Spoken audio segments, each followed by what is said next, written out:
Welcome into K-State Online. I am Mason Voth. That is Drew Galloway, ready to go to talk some K-State basketball, whether you people want it or not. Because K-State, man, big missed opportunity against TCU over the weekend. Now they have to scramble as they don't make it back to Manhattan. They end up just going straight to Stillwater after the game with TCU and avoid all the weather. And they will now get to face Oklahoma State, who, along with K-State and maybe Cincinnati at this point, would be your candidates for worst team in the Big 12. TCU also is going to have a claim to that as well. Oklahoma State, if K-State wants to even convince themselves that there's still a chance, this is the kind of game you have to win, not just because it should kind of be like a free space on your bingo board of trying to sneak your way into the NCAA tournament. It's also just a game that you can't lose because it would be a bad loss for a bubble team. And you're going to get to play Oklahoma State twice this season. So Cats and Pokes tonight, Drew, what were your expectations for what the Wildcats can accomplish? Yeah, I mean, it is do or die right now for K-State. And that's what we talked about after the TCU game. If you don't really get a freedom now of being able to drop a game that you should win on the road because you've already lost one. But you look at Oklahoma State, they are not very good, to put it lightly. They are one of the worst offensive teams in the Big 12, an adjusted offensive efficiency of 200 in the NCAA is really, really bad. They can offensive rebound really well, so K-State's going to need to be able to get offensive rebounds. And the other thing about Oklahoma State is that they don't allow a lot of offensive rebounds. And for a lot of what K-State has done this year, they've had some struggles on offense, but they've been a pretty good offensive rebounding team. So crashing the glass will be important.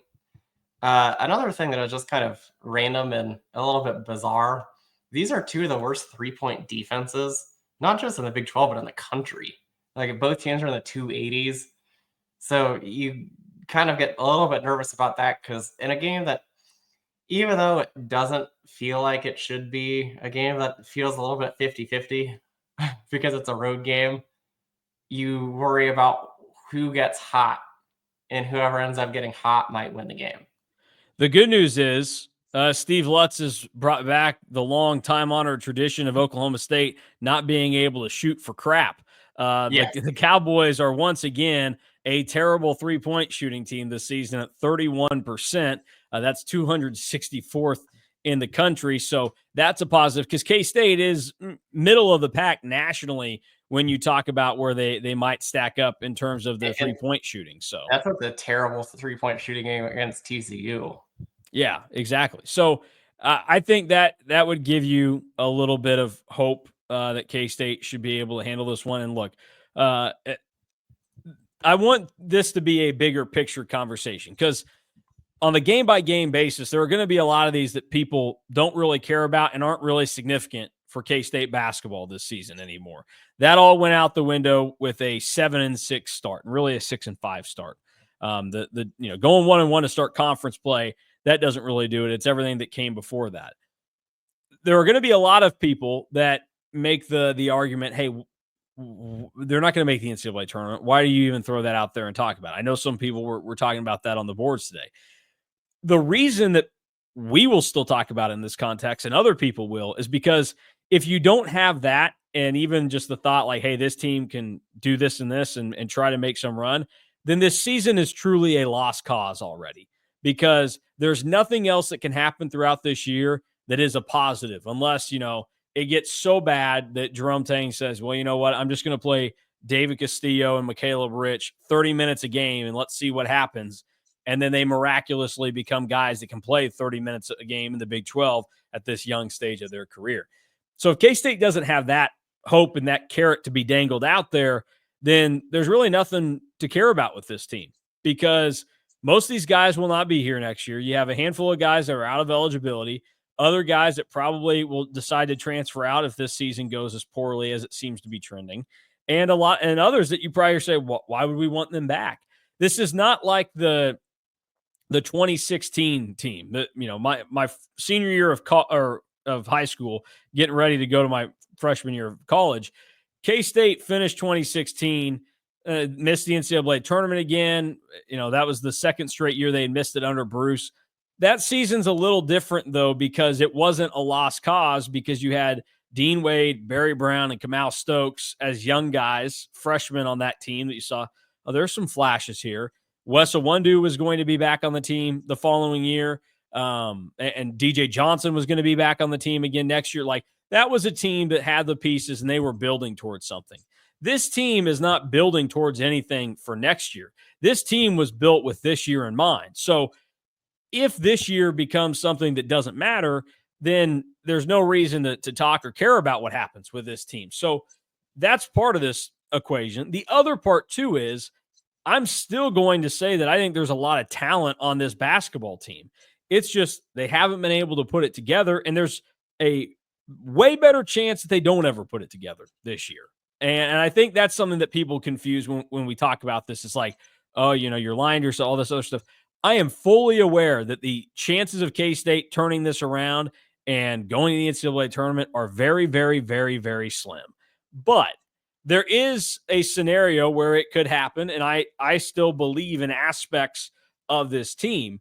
And so that's why this will continue to be a conversation until we know that K-State gets to a point where it's going to be ugly. Like, if K-State loses 6 of their next 7 and they are 8-12, well, I'm going to be pretty aware that K-State isn't going to rattle off like 12 or 11 straight wins in Big 12 play.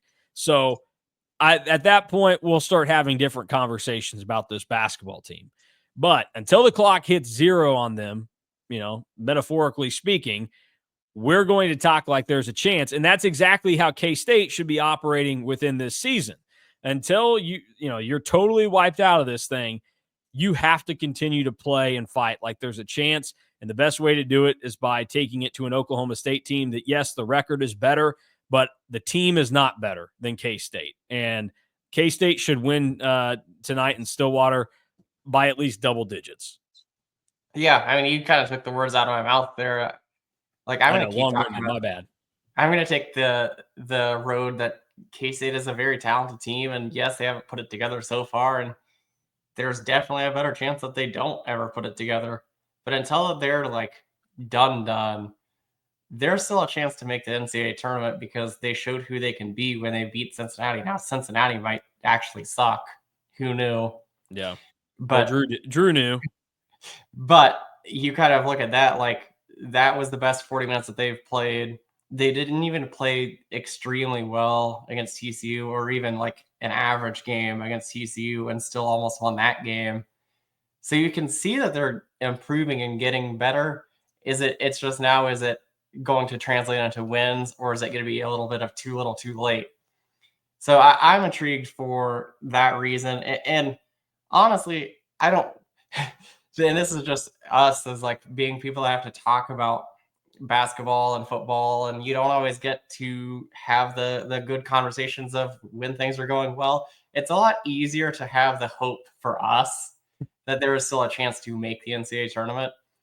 And if they lose tonight to Oklahoma State, I think that's where you kind of say, okay, the clock is probably done now. Like, this is the last stand for K-State. Yep. Yeah, this is one of those, and it feels like K-State's had it over the last 2 years now. This game is not going to decide that the turnaround has started, but it is going to tell you if this thing is completely over.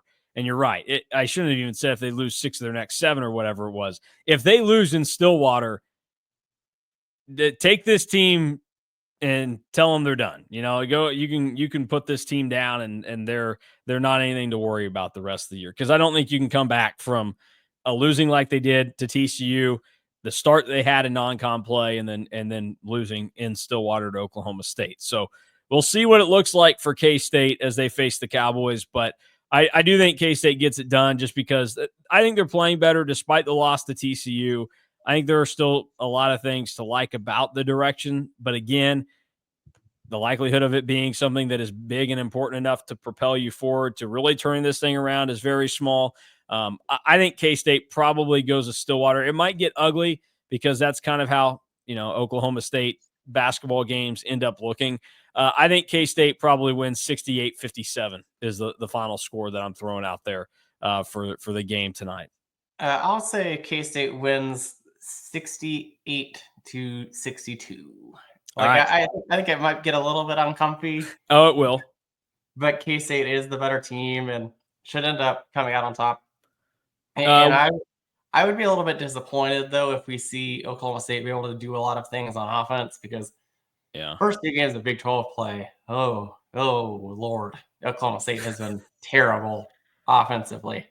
Yeah, they've been bad. The start Big 12 play, 47 and 50 points for the Cowboys. And as you pointed out against West Virginia, they needed a massive second half to really get themselves in that position. So that's how it worked out for them.